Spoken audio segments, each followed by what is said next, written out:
What are you doing there? Talking about new voices? No. I thought we had a deal. And it looks like the trader's got a big mouth. And what if he's not even the original voice? Hey. Hello, and welcome back to Life Offline. Today's story is about these weird segments that keep coming out of our page. Factslap, horror stories, who's making these? It's me. Why are they making them? Why aren't the horror stories scary? Well, sorry about that. Let me explain. We'll start with Factslap.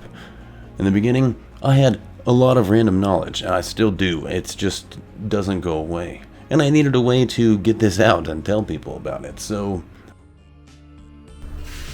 Did you know that in Victorian England, the plastic was so dangerous that sometimes it would ignite on impact? Oh, okay. Did you know that Zeus had over 99 different affairs? Wow. Did you know that in the Old West there was a disease called cholera, and if you pooped too hard, you would die? Go cry to somebody else, kid. But Well, what do you think I'm doing right now? Anyways, some of these facts may have come in handy. Say you ran out of sensu beans, so you head down to the local Chinese market, but you take a wrong left turn on the way there, and you end up in Victorian England. Well, this video may have helped you out. Being a mother in Victorian era was extremely hard, so to make it easier, they had Miss Winslow's soothing syrup. If you had a teething or crying baby, you just give them a little bit of this, and they'd go right to sleep because it was morphine. My lord, that could be some life-changing information right there.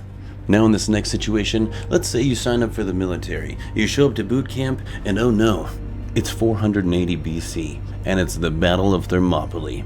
Well, if you'd seen this video, you would have known what's about to happen. The commander and Leonidas are talking.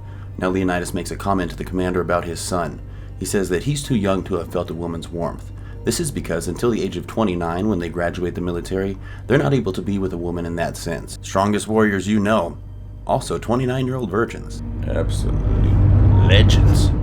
Now another common happening is you might be at home doing your laundry, and you're reaching in the back of the dryer for that last sock, and suddenly you fall through, and it's 1840. You pop out the doors of a Western saloon.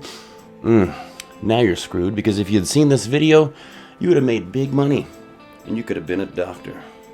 Okay, look, so this is kind of how it went.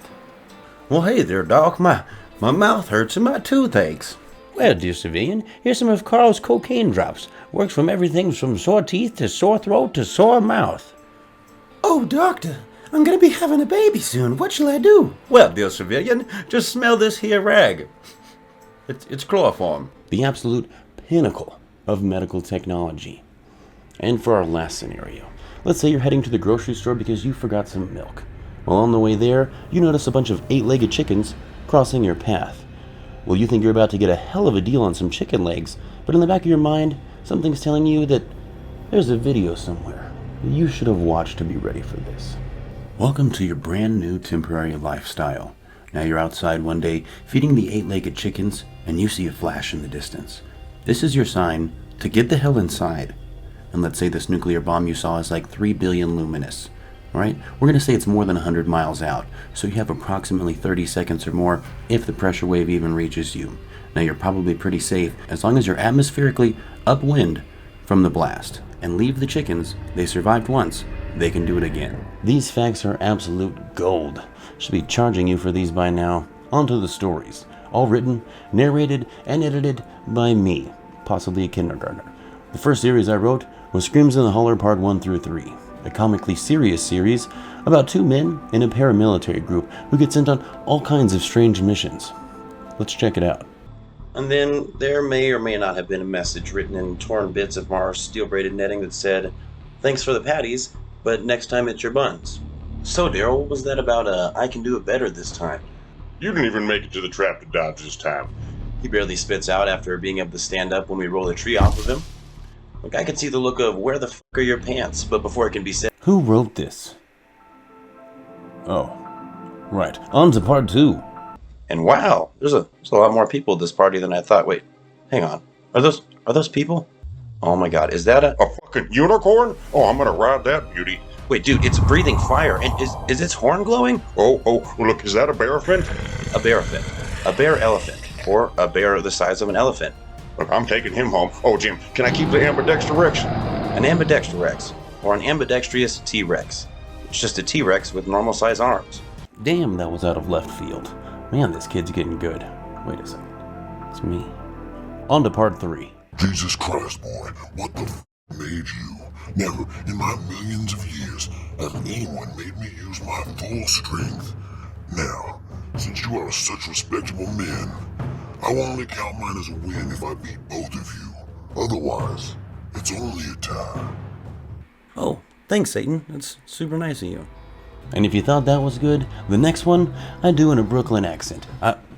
The kindergartner does in a Brooklyn accent. Now, it's called The Inspector, and he lives in a paranormal world, going around trying to solve mysteries for money and for happiness. No easy clues so far. I continue my voyage on the old rust bucket. You know, that fat bastard's never moved from his seat, and it's getting really weird. I mean, who can go 20 hours without taking a shit? Not me, and he's gonna find that out later, but that's okay. Really? Is it though? Now, if you can endure the accent, it's a rock-solid comedy, one of my personal favorite.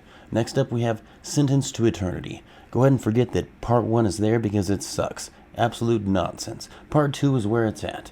It starts off where a man has been alive since the beginning of time. He lives in the woods with his son who's reaching 15 years of age. Weird stuff starts to happen, and his son can't help but investigate. Getting to the back of the barn, I creep around the old tractors and find the hatch. Cranking it open again, I move down the stairs and pull out the ring. Turning it in the hole, and the door comes open, but the lights don't come on. A figure coming forward out of the darkness. Quick, gas him, Skunky. He turns around, ready to fire when I hear, You better plug that butt, Skunky, unless you want to become a hat. Uncle? No, it's Santa Claus. Yes, it's me. It's an interesting story, lots of twists and turns, and a hard ride at the end. Now this next one, I've spent over 300 hours on it. Writing, narrating, sound effects, and even looking up each individual picture on an AI program just so the story flows a little bit better. I hope you enjoy this quick 2-minute preview. Hello and welcome back to my corner of darkness here. I am the Harbinger of Horror, and tonight I am bringing you a story, the start of a legend, and it goes by the name of The Last of the Stone Hands. Lei Rin flew out of the barroom window, glass and wood chips digging into his chest and hands as he slid across the dirt road. Members of the Atami gang, rowdy and obnoxious, come spilling out of the front door, grabbing and pulling him to his feet. His face was bleeding and cut, but there was no denying the smile that wouldn't go away. God damn it, boy. My friends bet me $1 that I couldn't wipe that smile off your face. Now look what you're making me do. He throws a quick jab and then a hard right cross, busting Lei Rin's bottom lip. Just stop smiling, boy. Excuse me, sir. Jesus, old man. Scared me. What do you want?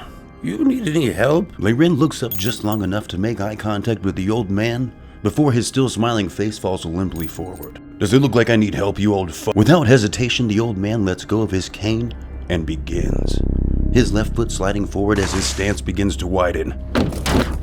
The old man threw a heavy right hook downward into the man's hip, forcing his right knee to lock back. This caused him to throw his head forward and down, only to meet the old man's mean left uppercut. The two other men drop Lei Rin and charge forward to grab him. With 2 quick jabs just below the sternum, the old man grabs his cane before it can hit the ground and returns to his old hunched appearance. Leaning over to the boy, he extends a hand to help him up. Oh, well, don't worry, son. We'll get you home safe and sound. I don't have a home, sir. Well, where do you stay then, son? Well, I usually sleep in the ditch behind a bar at work. Oh, you're still here. Poor Lei Rin, he's got a lot more to go through, as that story has about 58 minutes left. And I'm sure you're wondering, Hunter, where do you get all these names, these voices, the whole storyline? Well, let me show you. Man, I really need to come up with some new voices. What are you doing there? Talking about new voices? No. I thought we had a deal. And it looks like the trade is going big mouth. And what if he's not even the original voice? Hey. Yeah, I never really thought he was cool either. You're not even in this, Mickey. Boy, says, You did make me sound stupid. That's not relevant. He's not the real voice. Back on a deal. Big mouth traitor. The original voice. He's not the real voice. I'm the real voice. Wow, that might give me some nightmares. But don't forget, I'm good at doing voices, not hearing them, so speak with your chest. But thanks for dropping by, Life Offline, to answer some unasked questions. And we'll see you on the next one. As I had mentioned in the letter, the clans have become restless in their losses to me. Even as much as I put up with their pathetic attempts of robbing and pillaging, their greed and hatred only grows with every battle. There are whispers on the wind of unification under a false king, and even though they are weak divided, I understand the danger of unifying their numbers, and my estimation is over 5,000 strong.